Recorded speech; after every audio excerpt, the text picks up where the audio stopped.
Welcome into I Said What I Said. I'm Brad Wakai. That's Tyson Gentry. Today we're talking about the Naismith National Player of the Year race. I mean, it's basically between Cooper Flagg and Johni Broome.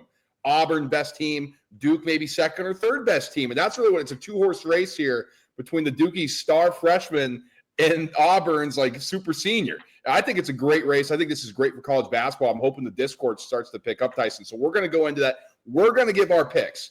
But first, before we get into it, we want to hear from you. Let us know in the comments. Smash the subscribe button. Smash the like button if you're watching. And let us know what you think about this. So this is really a two-horse race here, Tyson. We've kind of dug into everything. Now, I do have a little bit of bias, but I want to hear where you're thinking here and as we tee it up before we dive in.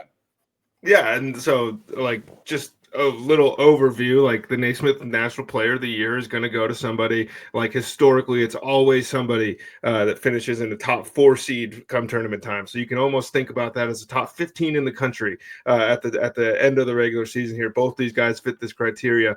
Both these guys are having crazy seasons. One of them came in, Cooper Flagg, with, hype that hasn't really been seen on the college level since Zion Williamson, the last freshman to win the Naismith Player of the Year. Connect the dots, people. Awards are a narrative-based thing.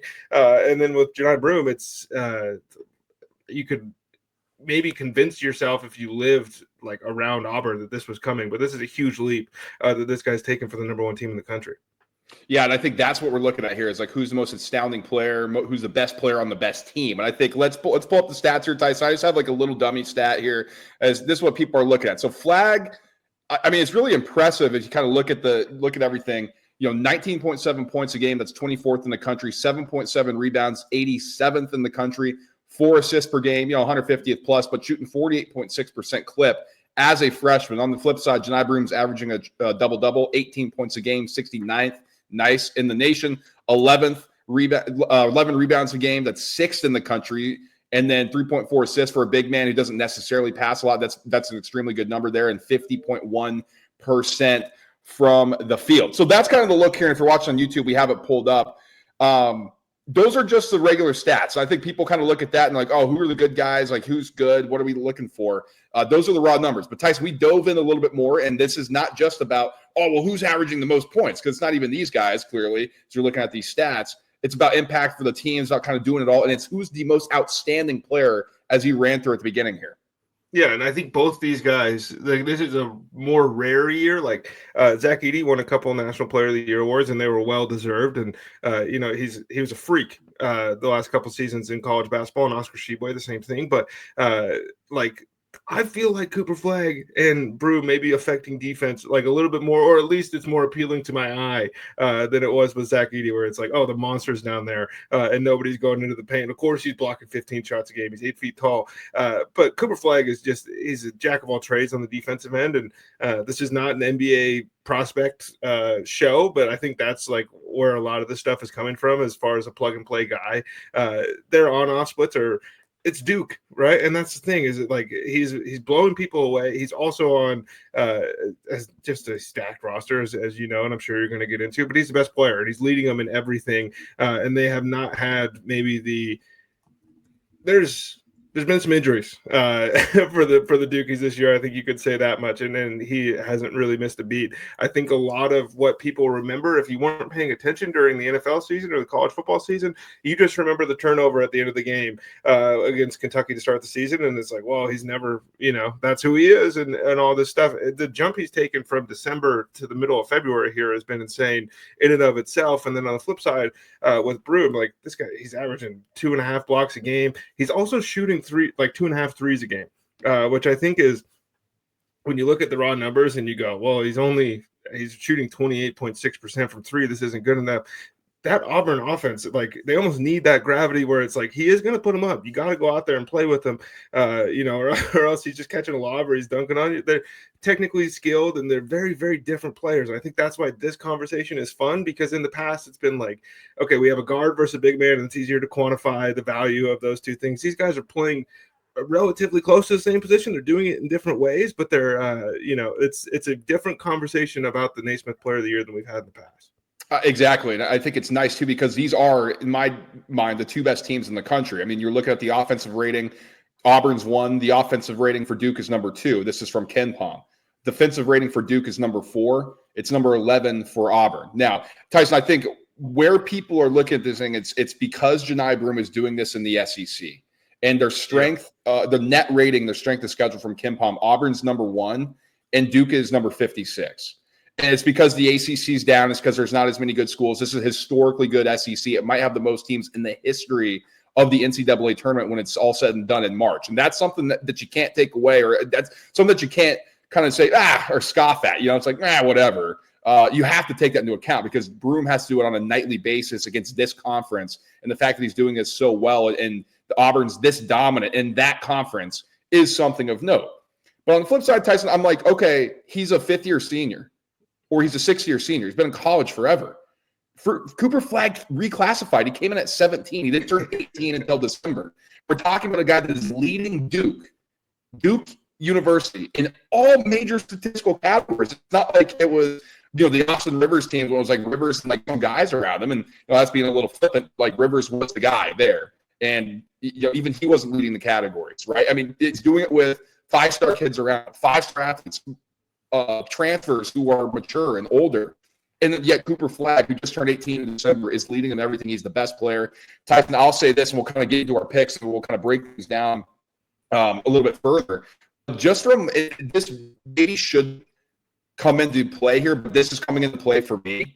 Cooper Flagg is the best basketball prospect I've seen since Anthony Davis, right? And when we talk about Anthony Davis, it's just like, oh my God, he was just so dominant. Like that's how we think back on Anthony Davis, right? When he won the Naismith Player of the Year in the 2011-2012 season. Now I understand there was a ton of great talent on that Kentucky team. 14 points, 10.4 rebounds, 4.7 blocks. Now that was really like, you're like, oh my God, this guy is special. We just ran through Cooper Flagg, 19-7. He's doing things that we haven't quite seen. Zion Williamson, you talk about him. He was ridiculous, 22.6 points a game, 8.9 points a game. I'm not quite sure if Flagg reaches those numbers, and if he can't, then maybe Broome goes in that. But, as an all-around athlete or as an all-around prospect in the NBA draft, there's nobody as polished that I think has the upside like Cooper Flagg. He's that good. Yeah, it's only college basketball. I was running through my head when you said since Anthony Davis, and some European guys might have came to the top of brain, or like G League guys or whatever. But from the college to the NBA pipeline, he's certainly he's in that conversation for sure. And like we were in stories in the summer, this guy's giving the USA team buckets. Like he's not afraid of these guys and all that stuff. But I'm pushing that prospect talk to the side here and just focusing on the college basketball thing. Because Brad, the beautiful part about this college basketball season is these two guys played each other. Duke won the basketball game. Cooper Flagg had 22, 11, 4, 3 steals, 2 blocks. Broome had 20 points, 12 boards, 3 and 1 block.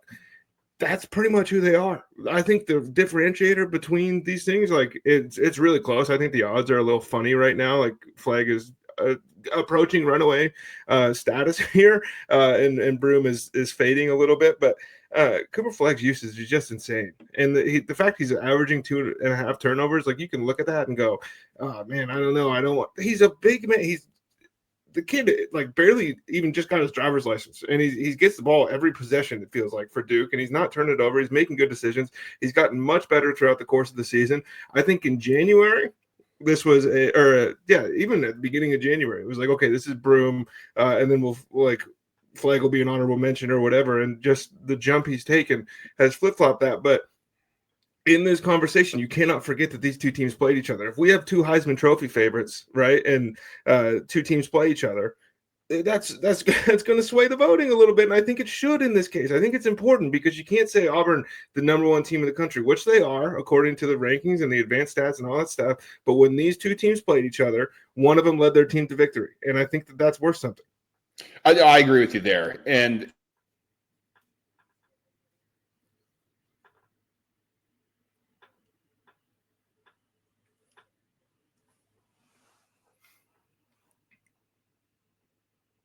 who we think should actually win, right? And we still got some games left. That's Saturday, and so is Auburn. Now Duke has to play Illinois. Like they're like, we know the ACC is bad. We're going to go play Illinois. Illinois is supposed to be better. So that's interesting to note here.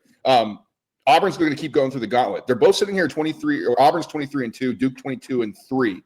I think if Auburn gets clipped a little bit, Tyson, if they don't close strong and Duke wins out, I think that can play into the factor for Cooper Flagg here, because I don't see them, either one of them, having like a massive drop-off or like somebody gets like scores like 0 points and sucks. You know, like I think they're going to put up their stats just because that's how good they've been on a consistent basis. Yeah, I would agree. I think that it's pretty rare that we're sitting here in the middle of February. Like, I don't know which way this thing's going to go. Yeah. Okay. I'm going to give my pick, Tyson. And maybe if it comes as no surprise, if you know me, but if you're not, listen, let's be on the right side of history here. Cooper Flagg is the Naismith Player of the Year. To do this as a freshman, to come in, he should be a freaking high school senior right now, people. He is dominating college basketball. He's lived up to the hype. I think he's exceeded the hype. He's going to finish, in my estimation, averaging 20 points and over 7 rebounds a game as a freshman for Duke. That means something. To do it at a brand name school, to do it at a blue blood. I understand Johni Broome's a really good player. I understand Auburn is a great basketball team. One of, a really good one, and they have a chance to, if they win a national championship, be one of the best we've seen, especially doing it in this conference. But if we're thinking about the most outstanding player, if we're just looking at it in the vacuum, Cooper Flagg is the guy. Cooper Flagg should be the Naismith Player of the Year.